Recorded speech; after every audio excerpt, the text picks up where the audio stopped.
The rain had been falling on the high street of Marlbridge since before dawn, and by the time the carriage drew up outside the bookbinder's shop, the gutters ran brown, and the cobbles shone like the backs of beetles. A woman stood inside the window of that shop, her sleeves pushed to the elbow, her hands stained with the dark glue of her trade, and she did not look up when the bell above the door announced a customer, because customers in weather like this came only to escape the wet, and the wet did not pay her creditors. Her name was Esther Vane, and to the town of Marlbridge she was the bookbinder's girl, a debtor's daughter, who had inherited nothing from her father but the obligations he had run up before the fever took him, and a stubbornness that the town agreed would do her no good. The man who came through the door brought the cold with him. He was tall, and he filled the low doorway in a way that made the shop seem suddenly smaller, and he did not shake the rain from his shoulders the way an ordinary man would with a great show of discomfort. He simply stood and let it run from the dark wool of his coat onto the boards, and he looked about the room as though he were taking an inventory of it. Esther wiped her hands on her apron and came to the counter. And only then did she lift her eyes to him, and only then did something in her chest go very still the way the surface of a pond goes still before a stone breaks it. What she did not yet know was that he had come for her debts, and that the discovery waiting at the bottom of them would unmake everything she believed about her own name. He asked for the ledger, not for a book, not for a binding, not for the repair of a torn folio of sermons, which was the ordinary business that crossed her threshold, but for the ledger, the one that recorded what she owed and to whom. She told him, with the flat courtesy she had learned to wear like a second apron, that her accounts were her own concern. He answered that they were no longer, and he set upon the counter a folded paper bearing a seal she knew, because every shopkeeper in Marlbridge knew it, the seal of the Earl of Wexcombe, whose lands began at the edge of the town and ran north past the river until they became the sky. She had never seen the Earl. No one in the shop had. He was a man one heard of the way one heard of weather in distant counties, a fact that shaped lives without ever showing its face. And now his face was here, water still beating at his temple, his jaw set like something carved and then left out in the frost, his eyes the grave slate under rain. He was perhaps 35, no more, and the lines at the corners of his eyes had been put there by something other than laughter. "You are Miss Vane," he said. It was not a question. "Your father borrowed against this shop, and against the house behind it, from 3 men in this town and 1 in Bath," he said, and he named the sums, and the naming of them aloud, in her own shop, in his level voice, was its own small humiliation, because she had carried those numbers in her head for 11 months and had never once heard them spoken by another living soul. The note in Bath falls due on the 1st of the month. When it does, the shop and the house are forfeit, and you will be turned into the road. You know this. I know my own affairs, my lord. Then you know you cannot meet them. He did not say it cruelly. He said it the way a physician names a thing, because naming it is the beginning of the cure, and she hated him for the kindness folded inside the plain fact of it, because kindness was the one thing she had no defense against. The bell over the door had gone silent. The rain filled the silence. And then the Earl of Wexcombe, whose name she had heard her whole life and whose face she was seeing for the first time, told her that he had purchased every one of her father's notes, that he held them now, all 4, the 3 in Marlbridge and the 1 in Bath, and that the debt was cleared in full. He did not ask for anything in return. He laid a second paper on the counter. This one, a discharge signed and witnessed, and he told her the shop was hers, free of all encumbrance, and the house behind it, and that no man in Marlbridge or Bath could put her into the road again over a debt her father had made. Esther did not touch the paper.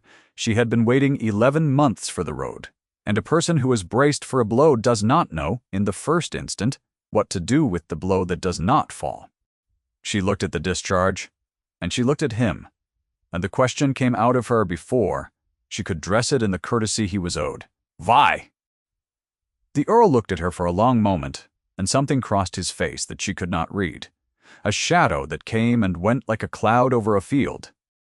"Because the debt was owed to me," he said, which was no answer at all, and he turned up the collar of his coat, and he went back out into the rain, and the bell rang once behind him, and Esther stood alone in her shop with a piece of paper that said she was free, and no understanding whatever of why.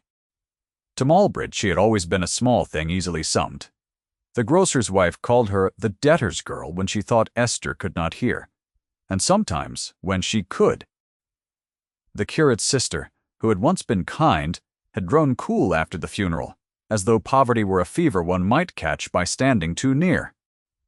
Esther had learned the precise weight of the town's verdict on her, and she had learned to carry it without letting it bend her shoulders, which is a harder thing than it sounds, and which had cost her more than anyone in Marlbridge knew.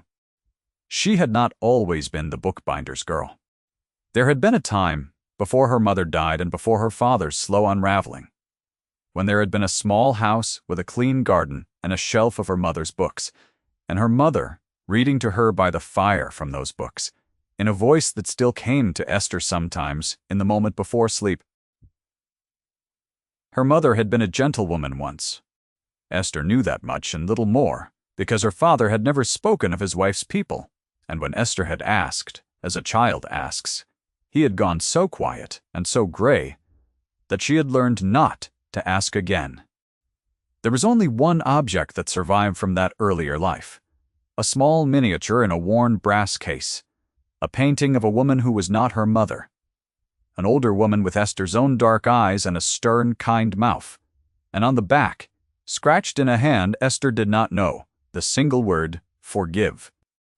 She kept it wrapped in linen at the bottom of her workbox, and she took it out on the nights when the town's verdict pressed too hard, and she looked at the stranger with her own eyes, and she did not know whom she was looking at, and she put it away again. The first of the month came and went, and no man came for the shop. Esther bound her sermons and her ladies' novels and her account books, and she waited for the thing she did not understand to show its other face. It showed it on a Thursday, in the form of a footman in the Earl's livery, who delivered a note in a strong, slanting hand, requesting, in the most correct possible terms, the favor of Miss Vane's company at Wexcombe Hall to discuss a matter touching upon her late mother. Her late mother. 11 words, and the floor of Esther's life tilted under them. She went, of course. A woman who has been handed back her home does not refuse the man who handed it to her. And besides, the words her late mother had set a hook in her that no pride could dislodge. The Earl's carriage came for her, which was itself a small scandal in Marlbridge, the debtor's girl handed up into a crested carriage by a footman in silk, and she sat very straight on the cushions, and watched the town fall away behind her, and the great trees of the Wexcombe Park rise up on either side. And she pressed the wrapped miniature in her pocket the way another woman might have pressed a rosary. Wexcombe Hall was the largest building Esther had ever entered. The hall alone could have swallowed her shop and her house together. A fire burned in a hearth tall enough to stand in, and the light of it moved on the spines of 1,000 books ranged along 2 stories of shelves. And Esther, who had spent her life binding books for other people's shelves, stood in the doorway of that library and felt the particular ache of a thing she loved, displayed in a quantity she could never own. The Earl rose from a chair by the fire. He was not in his coat now, only his shirt and a dark waistcoat, and without the coat he seemed both younger and more tired, and the firelight found the gray in his eyes and made it almost warm. "Miss Vane," he said, "thank you for coming. Please, sit." It was a command, 3 small commands strung together, and she heard the command in them and obeyed it, and only later would she understand that the man could not, it seemed, ask for a thing gently, that every kindness in him came out shaped like an order because orders were the only language his life had taught him to give in. She sat. He did not sit again. At once, he went to a cabinet and took from it a flat case, and he stood holding it, and for a moment the greatest man in the county looked like a man at the edge of cold water. Then he crossed the room and put the case in her hands and told her to open it. Inside was a miniature, an older woman, dark-eyed, a stern and kind mouth. The same woman. The same hand, Esther was certain of it, had painted both, the one in her pocket and the one in her lap, and her own hand went to her pocket without her deciding it should, and she drew out the worn brass case and the linen, and she set the 2 miniatures side by side on her knee, the Earl's and her own, and they were the same woman painted in the same year by the same brush, and the room went very far away. Her name was Margaret, the Earl said, his voice low. She was my mother's dearest friend, and her cousin, and the only person in this house who was ever kind to me when I was a boy. She is your grandmother, Miss Vane. Your mother was her daughter, and your mother was promised to my father once, long ago before either of us was born. And when she refused him and married a man without fortune, this family closed its doors to her and never opened them again. Your grandmother died, asking to be forgiven for letting them do it. She left that miniature for the granddaughter she was never permitted to meet. I have spent 4 years trying to find you. Esther sat with the two faces of her grandmother on her knee and understood, all at once, a great many things. She understood why her father had gone gray when she asked about her mother's people. She understood that the small, clean house and the shelf of books had been the wreckage of something larger that had been deliberately taken away. She understood that the town's verdict on her, debtor's girl nothing, the bookbinder's relict, had been a lie sitting on top of a truth, and that the truth was that she was the granddaughter of a gentlewoman who had died asking to be forgiven, and the daughter of a woman who had chosen love over fortune. And she understood, with a clarity that frightened her, that the man across the fire had not paid her debts out of charity. He had paid them because of who she was. The recognition that should have warmed her instead made her cold, because if he saw her only as the lost piece of an old wrong to be set right, then he did not see her at all, and being seen as a duty was, she found a lonelier thing than not being seen at all. "Then I thank you for restoring my history, my lord," she said, and she wrapped her own miniature again and rose. "And for my shop, which I will repay you for in time. I am instead the bookbinder of Malbridge. I am not a debt of honor your family failed to pay. I will not be one more account you settle to clear your conscience." It was the most she had said to any person in a year, and her hands were shaking when she said it. And she put them behind her back so that he would not see, and she did not know that he had already seen, that he saw everything, that the seeing of her was the whole trouble of him. The Earl, whose name was Adrian, though she did not yet call him so, did not argue. He inclined his head, and he had the carriage brought round, and he let her go. As she went down the long steps into the gray afternoon, however, a small voice called from the top of them, and Esther turned. And there at the great door stood a child, a girl of perhaps 6, in a white pinafore, with the Earl's gray eyes, and a doll held by one arm. Looking down at the strange woman, in the plain gown, with the frank curiosity of the very young. "Are you the lady Papa was looking for?" the child asked. And before Esther could answer, the Earl appeared behind his daughter and put a hand on her small shoulder, not to pull her back, but to steady her, and over the child's head his eyes met Esther's, and for the first time the carved stillness of his face broke, just slightly, just at the mouth, and Esther saw that whatever he wanted from her, it was not the closing of an old account. The carriage carried her home through the falling light, and she pressed the miniature in her pocket, and she did not understand the new disorder of her own heart, only that it had begun. If you have ever watched a person discover they were never who the world told them they were, you know there is no single hour in which it happens. It comes in small returns. Stay with her a while. The road from Marbridge to Wexcombe was not yet half walked. Esther did not go back to the hall, but the hall, it transpired, came to her. The Earl had business with a bookbinder. It seemed a great deal of business. More business than any one gentleman could plausibly have, and over the following weeks his footman appeared at her counter with folios to be mended and atlases to be rebacked, and a first edition of a poet she loved, its spine broken, its pages foxed. She knew what he was doing. She took the work anyway, because the work was honest and the payment was fair, and her pride could bend that far without breaking, and because each commission came with a few lines in that strong, slanting hand, never improper, never warm, only precise, telling her what he wished done and when. And she found that she read those lines more times than the instruction in them required. It was the child who undid her resolve. The girl was called Beatrice, and she was motherless, the Earl's wife having died when Beatrice was scarcely 2. and she had the run of the hall in a way no governess could quite check. And she had decided, with the absolute conviction of the young, that the lady who mended Papa's books was her particular friend. She began to appear in the shop. The footman would bring her, and she would sit on a high stool and watch Esther's hands at their work and ask 1,000 questions, and Esther, who had not laughed properly in a year, found herself laughing and found that her hands were gentler when the child was near, and found that she had begun to leave the better light at the counter for the hours when Beatrice was likely to come. The Earl came for the child himself, the third time. He stood in the doorway as he had the first day, filling it, but he did not bring the cold with him now. He watched his daughter, and the bookbinder bent together over a sheet of marbled paper, and Esther looked up and caught the expression on his face before he could fold it away. And it was the expression of a man looking at something he has wanted for a long time, and does not believe he is permitted to have. He saw her see it. He straightened. "Beatrice, your cloak," he said, and then to Esther in the level voice, "She tires you." "She does not," Esther said. "You work too late. The light is going."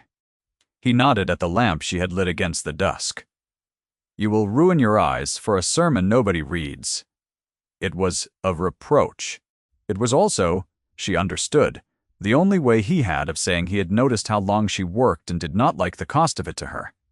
And the understanding moved through her like warmth from a fire she had not known was lit, and she looked down at the marbled paper so that he would not see what his graceless concern had done to her face. There came a Sunday when the rain held off, and the Earl, with a formality that sat oddly on so large a man, asked whether Miss Vane would care to see the library properly, since she had seen so little of it the first time, and bring the child who had been promised a story. Esther went. She told herself it was for Beatrice. She sat in the great library, with the fire going, and the child curled against her side, and she read aloud from the mended book of poems, and the Earl sat across the hearth with a paper he did not read. And the afternoon went down very slow and golden through the tall windows. And at some point, Esther became aware that she had stopped reading, and that the child was asleep against her, and that the Earl was looking at her across the warm room with the whole of his attention. And the silence had a weight to it, and neither of them moved to break it, and her heartbeat was suddenly audible to her in her own throat. "My wife did not love this house," he said at last very quietly, so as not to wake the child. "She found it cold. She was not wrong. It has been cold a long time." He looked at the fire. "Margaret was the warmth in it when I was a boy. After she died, there was no one. My father saw to that." He stopped, and Esther understood that she was being given something, that this measured man was opening a door he kept locked, and she held very still, the way one holds still when a wild thing comes close, so as not to frighten it back into the trees. "I was the one who carried the message to your grandmother that her daughter was not to be received. I was 9 years old. My father stood behind me. While I said the words, I have thought of her face every day since. When she died, I swore I would find the child your mother had, and undo what I could of it. That is why I bought your debts." His jaw worked. "It was the reason I told myself. It has not been the reason for some time." The fire settled. The child breathed against Esther's side. And Esther, who had built a wall a year high against every kindness, because kindness had only ever come to her as pity, felt the wall give 1 stone, and did not put the stone back. "I do not know how to be careful with you," he said. "I was not taught the way of it. I know how to pay a debt, and how to give an order, and how to hold a county together. I do not know how to tell a woman that the rooms of this house are warmer since she began to enter them. So I tell you the wrong way. I tell you to go home and rest your eyes." The almost smile came and went at his mouth. "Forgive me the manner of it. Forgive me."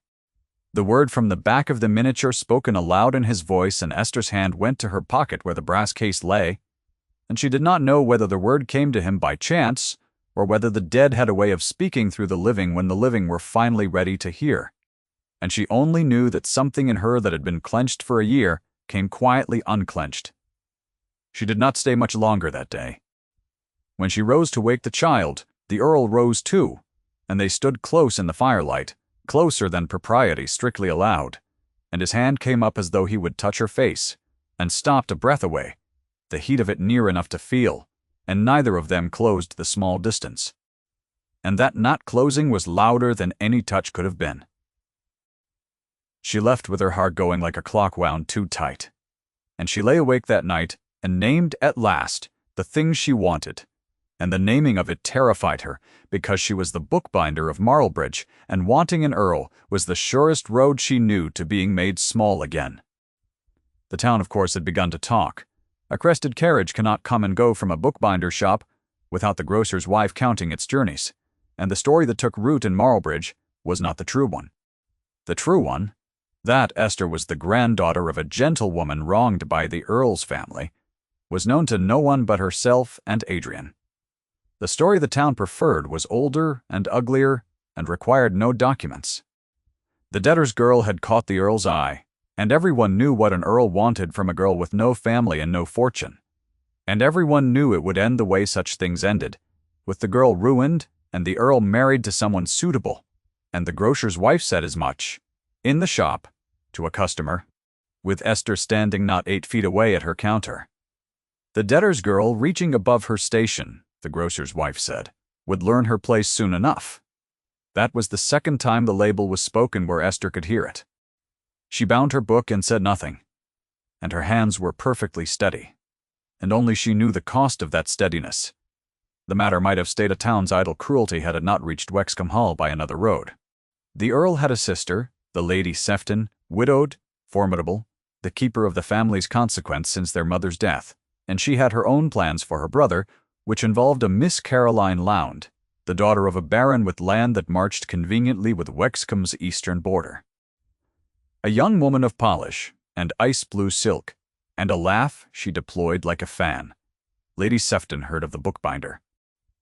Lady Sefton came to Marlbridge, not to the shop, but Esther saw the carriage pass, and 3 days later, the invitation arrived for the Earl to bring his daughter and his household to the autumn assembly at the Hall, the great gathering of the county.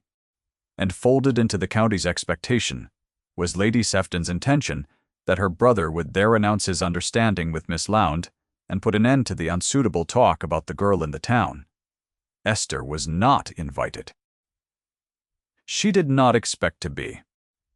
Beatrice, though, was to attend, dressed in white, to be shown to the county as the daughter of the house, and Beatrice, who loved her bookbinder, asked her father whether the lady might come and help her dress, and the Earl, who could refuse his daughter very little, and who perhaps wished it himself more than he would say, sent the carriage with a note.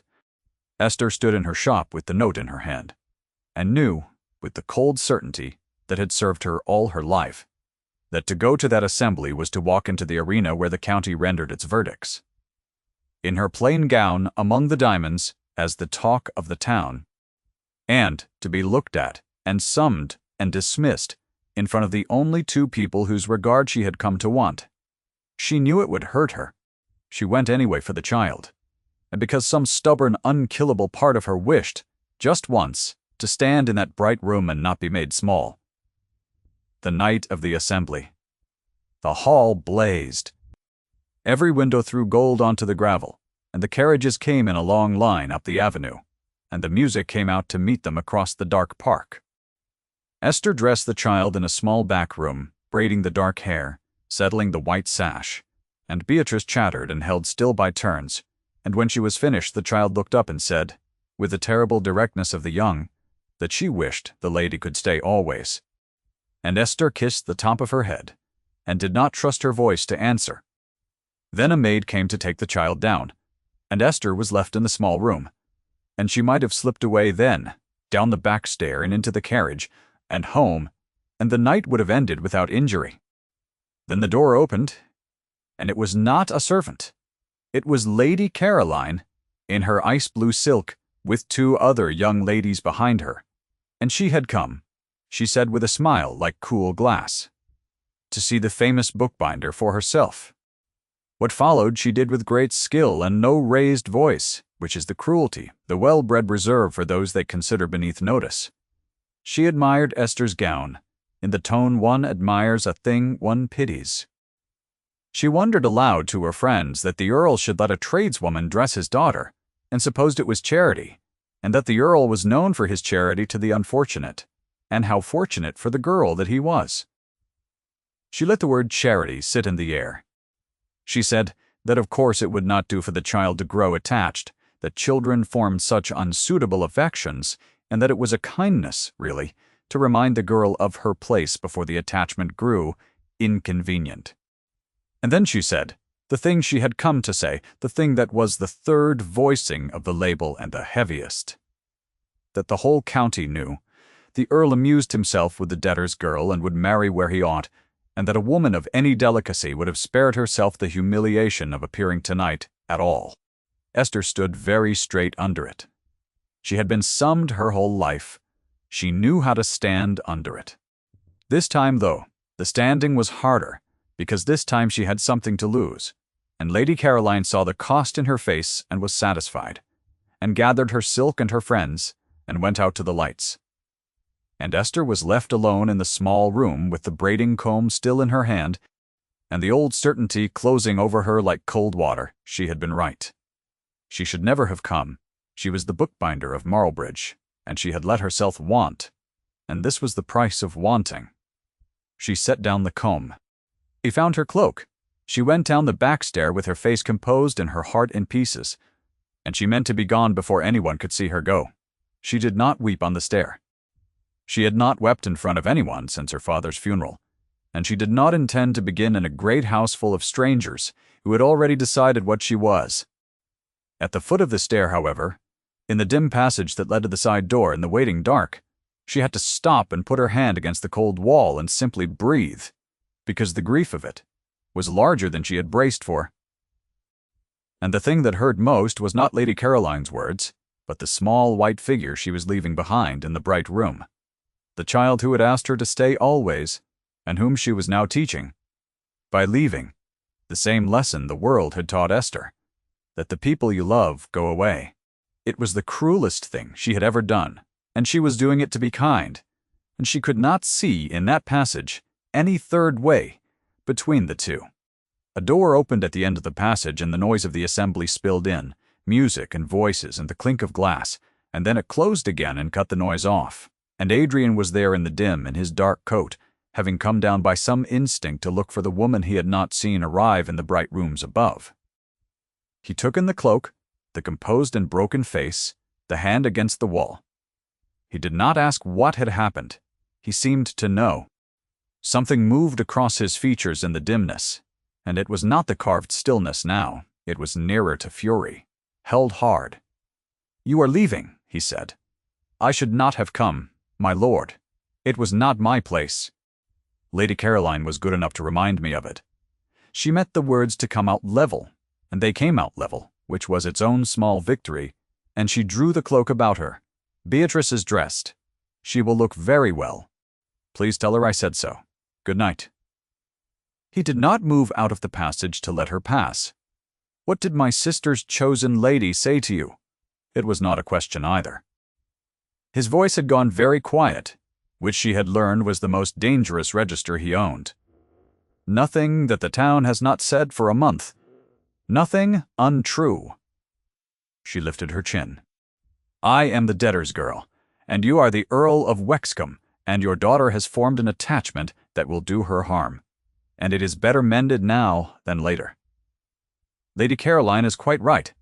Let me go home." For a moment he said nothing at all. The music came up faint through the floor. And then Adrian, Earl of Wexcombe, did a thing that no one in that house had ever seen him do, which was to take the hand that rested against the cold wall, very gently, in both of his as though it were the broken spine of a book he meant to mend, and he bowed his head over it, and when he raised his head his gray eyes were not cold at all. "You are not the debtor's girl," he said. "You never were. That is a lie the town tells, because the truth is harder. I will tell you what is true. The truth is that you are the only thing in my life I have chosen freely, and I have done it badly, and I am asking you not to go." His grip tightened. "Stay. Not for Beatrice. For me. I am asking you to stay for me, and I have never in my life asked anyone for anything, and I find I do not care how it looks. It was the most he had ever said. It was very far over the minimum a man of his rank need ever say to a woman of hers. And Esther stood in the dim passage, with her hand in his, and her cloak half on, and the music coming up through the floor. And the wall she had built a year high came down all at once, every stone of it, and she did not weep, but she let him see her face unguarded for the first time.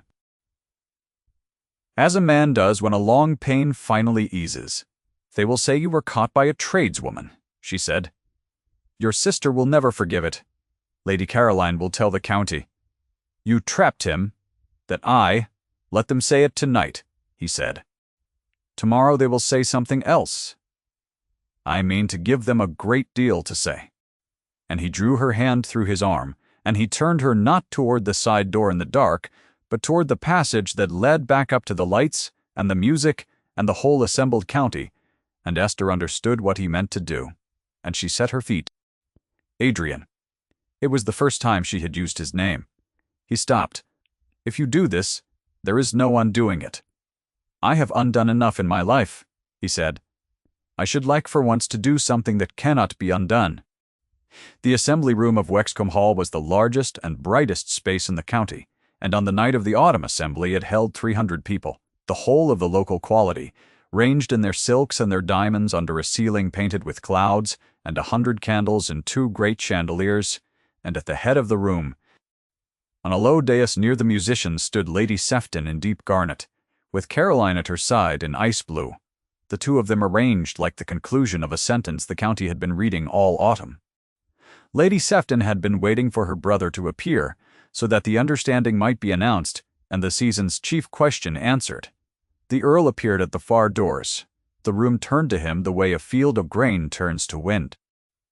And then it saw that he was not alone, that on his arm, in a plain grey gown among all the silk, walked the bookbinder of Marlbridge, and a sound went through the 300 like the first breath of a storm through trees. He did not hurry. He crossed the long room with Esther on his arm at the pace of a man who has all the time in the world, past the staring faces, past the lowered fans behind which the verdicts were already being drafted, and the musicians faltered and found their place again, and Beatrice, by the dais in her white sash, broke from her aunt's side and ran to them across the floor in front of the entire county, and the Earl let go of Esther's arm only long enough to lift his daughter. And then they came on, the 3 of them, to the foot of the dais where Lady Sefton stood with her announcement dying in her throat, and Caroline's glass smile beginning, very slightly, to crack. Lady Sefton recovered first. She was made of sterner stuff than the rival.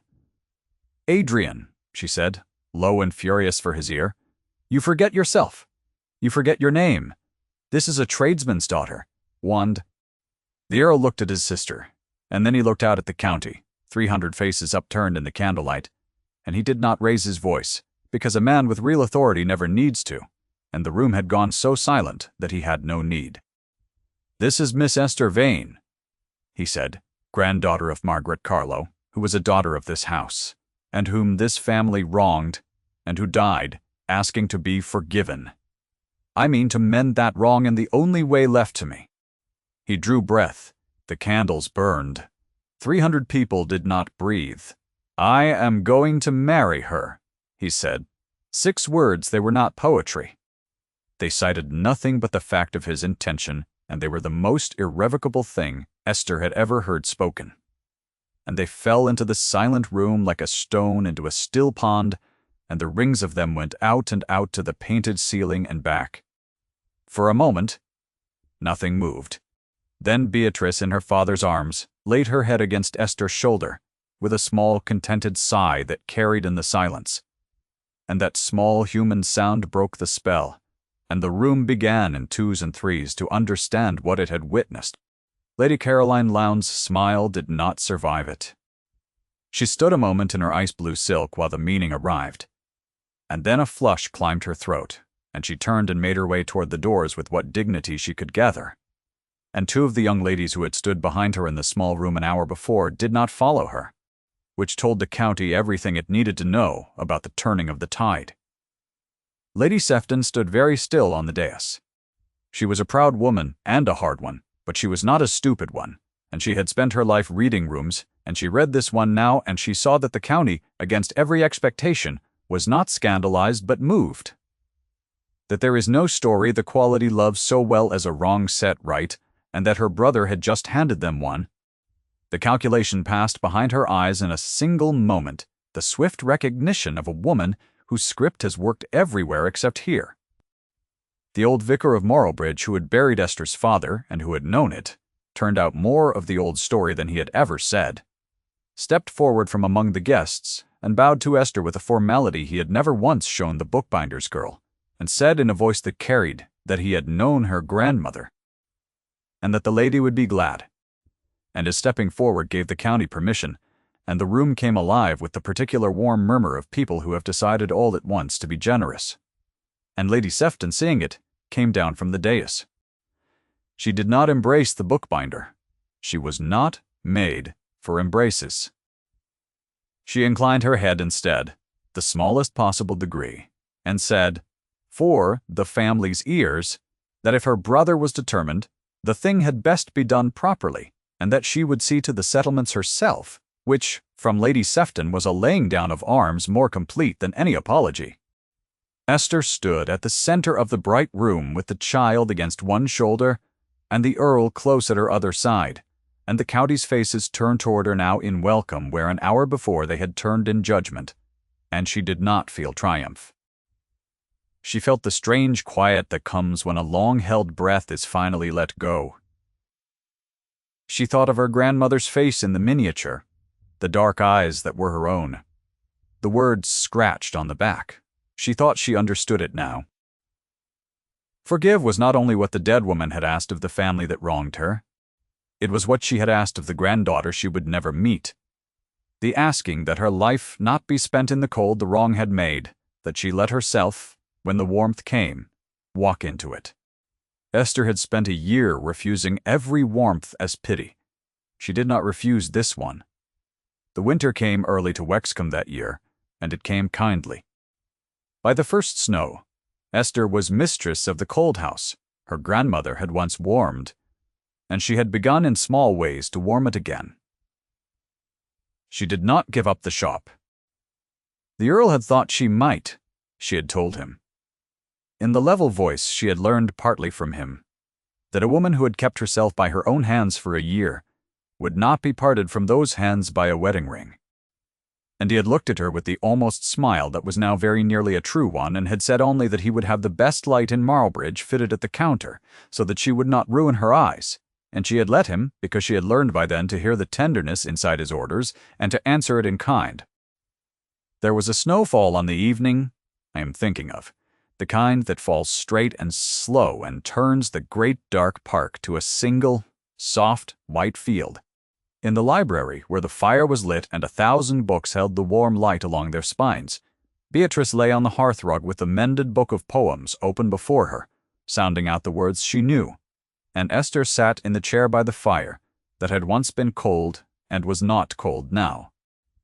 And across the hearth, Adrian sat with a paper he was not reading, watching his wife and his daughter in the firelight, with the expression of a man who does not yet believe the warmth is permitted, but is learning. On the small table at Esther's elbow lay 2 miniatures in a single new case she had had made for them, the worn brass one and the one from the cabinet, set side by side at last. The same dark-eyed woman painted twice, looking out at the granddaughter she had asked to be forgiven, and at the great-granddaughter on the rug, who would grow up in the warm house and never once be told she was nothing. The snow came down on the window Esther had now claimed for her own, and Beatrice read the last line of the poem aloud in her small, clear voice, and then announced, she was hungry, in the way of children who have finished a beautiful thing and are ready for the next, and the spell of the quiet room turned over gently into the ordinary business of the evening. Adrian rose to ring for the child's supper, and Esther sat a moment longer with her hand resting on the new case that held the 2 faces of her grandmother, in the firelight, in the warm and snow-wrapped house that had spent so long being cold, and she thought that the dead woman had got her wish at last, both halves of it, and she found that she had been forgiven, and that she had forgiven, and that the difference between the two had quietly ceased to matter. If Esther's story stayed with you, stay a moment more and leave a word about the part that did. I read them, and they are warm to come home to. Thank you for keeping her company all the way to the snow.